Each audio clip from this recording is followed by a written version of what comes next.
ஒரு சிறிய பாவப்பட்ட நாய் கடினமான மர புத்தகங்களை முதுகில் சுமந்தபடியே ரோட்டில் நடந்து வந்து கொண்டிருந்தது.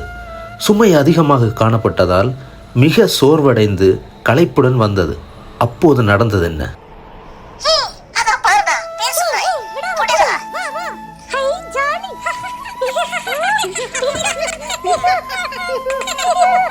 பாவப்பட்ட நாயால் எதுவுமே செய்ய முடியவில்லை. அது அழுது கொண்டே என்ன செய்தது பார்ப்போம்.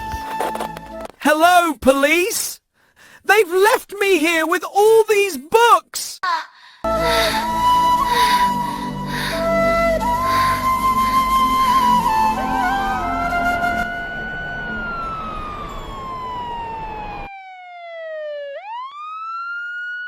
இப்போது நாய் மிகவும் சந்தோஷப்பட்டது. ஆனாலும் அதற்கு ஒரு துக்கம். ஏனென்றால் Please like, share, subscribe.